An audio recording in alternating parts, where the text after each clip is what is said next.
welcome back to my channel. I am so excited to talk to you guys about attachment styles. This has been something I've been talking about on my Instagram recently as well as my TikTok, and I feel like there's so much more that I can discuss on this topic. So I wanted to make a YouTube video about it so I can go into a little bit more detail on the subject. So to get started, I want to discuss the 3 different attachment styles. So if you've done any studying of this, you may know these already. But the first one is anxious attachment, the second is avoidant, and the last one is secure. So secure attachment obviously is the healthy way we attach in relationships. So anxious attachment style, these people have the core wound of abandonment. So people who are anxiously attached will often show up as very clingy. These are the type of people that they get into a relationship and they fall in love really quickly. But basically what they're doing is they are afraid of the person that they are obviously interested in, or the person that they're in a relationship with. They're scared of them leaving, so they attach themselves in a very clingy type of way, or in a way that is kind of has like a very deep fear behind it, because their fear is that they will be abandoned again. And this stems once again from that childhood wounding, whether it was mom or dad or their caregiver abandoning them, or they felt abandoned either emotionally, physically, or whatever. So their fear is that that would repeat itself. So that is the anxious attachment. And then the avoidant attachment. This is the one that is quite the opposite of the anxious attachment. This has the core wound of having something very traumatic happen to you in your early childhood that made you feel that love equals pain.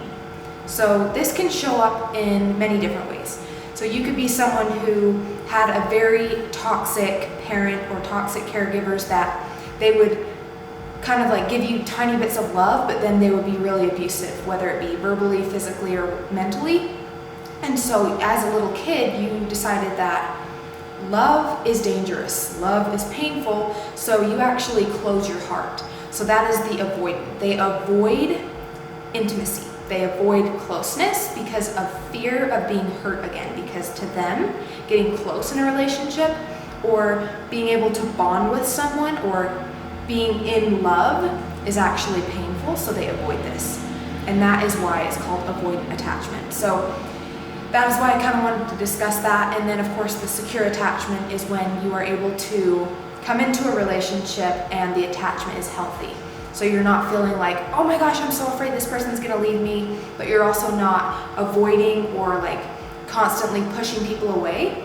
You are able to attach yourself in a healthy way, meaning you're not afraid of intimacy, you're not afraid of abandonment, and there's hope for everyone. If you're someone who's watching this video and you're like, oh my gosh, I'm anxious, or oh my gosh, I'm avoidant, that doesn't mean that you're gonna forever be that way. You can heal this. In fact, I was an avoidant attachment, and by doing my healing work and working to understand these things, just doing the healing exercises and things that I'm gonna share with you guys in this video, it really helped me become more aware of the patterns and why I showed up as an avoidant attachment, so that I could actually heal those wounds, especially the wounds from childhood, that allowed me to then become a secure attachment. I want to discuss a little bit of the empath and narcissist connection in this type of relationship too, because the anxious and the avoidant attachment oftentimes find themselves in relationships. In fact, avoidant and avoidant doesn't work. Anxious and anxious doesn't work in relationships. It's always the opposites attracting each other.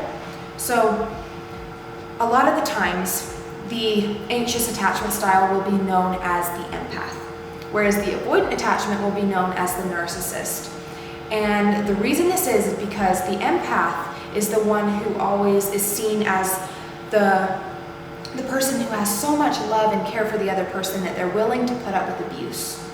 Whereas the avoidant attachment is someone who is more closed off, and because their heart is closed, they're able to maybe show up in a more abusive way or a more toxic way, because they don't feel things the same as the empath would. But the reason why I wanted to bring this to people's awareness is because I really don't think that there is any person who's better. Like, the empath is not better than the narcissist. It's just different dynamics, and they show up differently, but they both have a core wound of trying to get their needs met. It's just they're doing it in a backdoor type of way, and it's not in a healthy way. That is why I wanted to bring this to our attention. And obviously, with the empath and the narcissist oftentimes attracting themselves together, the only way to heal this dynamic is to, first of all, take accountability and responsibility for your part in the dynamic. Because if you are an empath and you are attracting narcissists in your life, you can't just be like, oh my gosh, I'm a victim, I don't know why this keeps happening. Because you also have a part in it. And the same rule applies if you are the narcissist in this situation. Whereas a lot of narcissists probably won't be watching this video, but if you are someone who may be on the spectrum, where you're not like obviously a psychopath or anything, but maybe you have narcissistic tendencies, which we all have, by the way, so there's no shame in that. But being aware of how you show up in a relationship so that you can then take steps in whatever direction is healthy, so that we can heal those relationship dynamics, so that we don't have to continually have painful, traumatizing connections. So the first thing I want to discuss when it comes to healing either one of these dynamics, whether you're anxious or avoidant, is to do your inner child healing. Especially for anxious attachment, it is healing that abandonment wound from childhood. Going back and revisiting that time in your childhood where you felt abandoned by your mom, your dad, your caregiver, and feeling through that sadness and that grief, and realizing that what has happened is you then abandon yourself. So the abandonment core wound is actually not the pain from the person abandoning you, it's actually from you abandoning you. So it is a self-abandonment. Being able to come back to yourself and recognize that, okay, all of this pain that I've been feeling is because I've been running from abandoning myself, abandoning my pain, abandoning my feelings. So then when you are able to sit with yourself, heal the pain, reintegrate that inner child so that they feel seen and loved and cared for, you're literally going to completely dissipate and heal that abandonment wound, which is then going to heal the way you show up in a relationship. So this will take you from being anxiously attached to secure attachment. The second one I'm going to touch on is the way that we can heal avoidant attachment. So with avoidant attachment style, it's just like it sounds. People with avoidant attachment avoid their pain. They avoid the past and they avoid their trauma. In fact, like I said, avoidant attachment can show up in a way that is very narcissistic, because these are the type of people that, because they had a very traumatic and hard upbringing, a lot of people will choose to deny or disown or even pretend like it didn't even happen, because it may have been so painful for them that they don't even want to acknowledge it. And that can become a very big problem, because just because you deny and disown it does not mean that it wasn't there.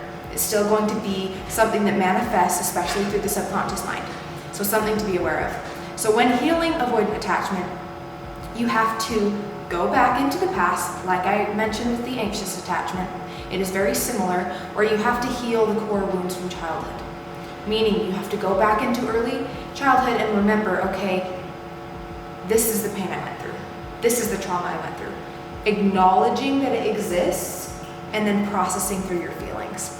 Processing through the grief once again, because we cannot go from feeling traumatized and hurt to just accepting it and being like, everything's fine, everything's great, my life's great, and I'm healthy now. You have to process and feel in order to heal. And a lot of the time, what I've noticed with working with people as well as working with myself is that most people are dealing with unresolved grief. So if you're able to process through your grief, you're going to be able to then recognize that, oh my gosh, I've been running from this pain. I've been running from this trauma and this hardship, when really, it's not that I was afraid of love or that love was pain. It's that the people in my life were not able to show up and love me. But that does not mean that I cannot receive love, and it does not mean that I'm unlovable or not enough or inadequate. It means that I need to show up, to open my heart again to love, so that I can receive and give love. Because when we close our hearts as an avoidant attachment, what happens is we're not only blocking the love that we give and receive from others, but we're blocking the love within, meaning that you're not going to be able to feel that self-love and be able to nurture and have compassion for yourself. So it's very important for us to heal the heart chakra when it comes to avoidant attachment. And there's so many different ways that you can do this. Once again, I have tons of videos on my channel you can go back and watch that have to do with inner child healing, different ways of forgiving people from your past, forgiving yourself, so that you're able to integrate these things, feel through the sadness, the pain, the grief, the rage, and then you get to a place where you start to recognize that the love that you've been seeking from everyone else is actually self-love. And once you generate that love from within, you're going to heal that avoidant attachment. So then you can become secure because you realize that it's something that you don't have to be afraid of anymore. Love is no longer pain. Love is a beautiful, expansive thing, and you don't have to see it like that. So with both of these, anxious and avoidant, they both have a very similar way in which we heal them. And of course, that's through integrating, doing the inner child healing, and recognizing that self-love and self-care, self-compassion are all ways that we heal ourselves. And when we're able to do that for ourselves in relationships, we can have secure attachment styles instead of showing up in a way that is needy or that is avoiding our problems or avoiding pain. And this can really help us create such a better world, because we're going to be able to have healthier connections with human beings. And of course, we know as humans, it is important for us to have connection. We need connection, we need human interaction in order to just be healthy. So I hope this video helps. I hope you can take something away from this. If you guys like content like this from me, let me know in the comments below. Give the video a like, as always. It helps support my channel, and I appreciate you guys so much for watching this, and I'll see you guys in my next one.